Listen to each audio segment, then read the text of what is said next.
Now, yesterday was World Cancer Day, an opportunity to take a closer look at red light therapy for us here at France 24. It is a cosmetic treatment that uses low wavelength red light to improve skin appearance, but it is also now being touted for its medical uses, including for people who are undergoing chemotherapy and radiotherapy. To tell us a bit more, Julia Seager from our science desk is with me. And Julia, first of all, just tell us, what is red light therapy? So it's called red light therapy, but it's also called photobiomodulation. It's a type of light therapy that uses red and near red infrared, so just beyond the visible spectrum to the naked eye. Now, what's going to happen is the light is going to penetrate the skin, penetrate the derm, and start stimulating, enhancing and stimulating the mitochondrial activity, which is a protein that can regenerate cells.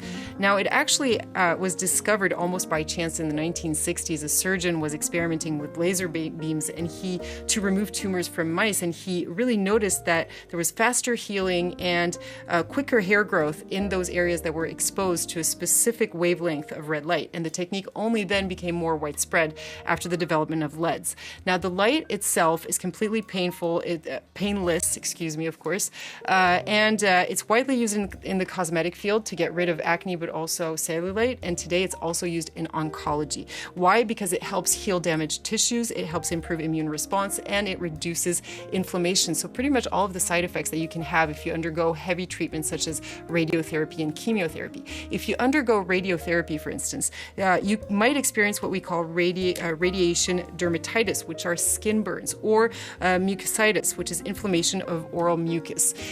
If you undergo chemotherapy, for instance, then you can also experience tingling and numbness in your hands and in your feet, and that can help there too. Now, the before and after results are pretty incredible. Let's take a look together. Here is a patient who underwent radiotherapy, and after 10 days and 4 sessions of red light therapy, this is what happened. The result is pretty remarkable. It's almost all gone, all of the burns, and that's going to actually happen over time. It's going to stay that way over time and even protect from future burns, from future radiotherapy sessions. Now, there's also other clinical studies that are currently underway to try to expand the use of this technique to treat what we call peripheral neuropathies and other symptoms of linked to radiotherapy and chemotherapy.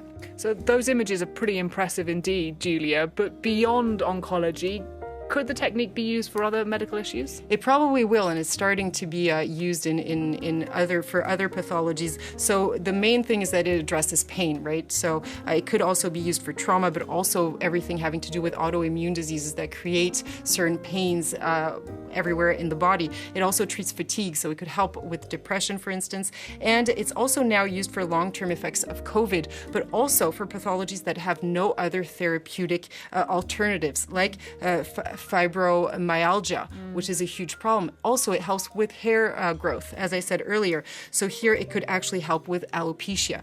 Now, what's actually interesting about this technique is that it's opening up the way, paving the way for a whole new therapeutic area, if you will. Until now, when it came to pain, there was really an approach to medicine that was really, focused on chemistry, whereas here we're more on the physics part of it. So we're treating the problem with the wavelengths directly, and because of quantum physics, we actually know that the entire human body is only made out of wavelengths and energy. So this is why certain doctors today consider that this is the way forward. All right, really promising. Thank you very much indeed for telling us about it. Julia Seager, our science editor, for us there.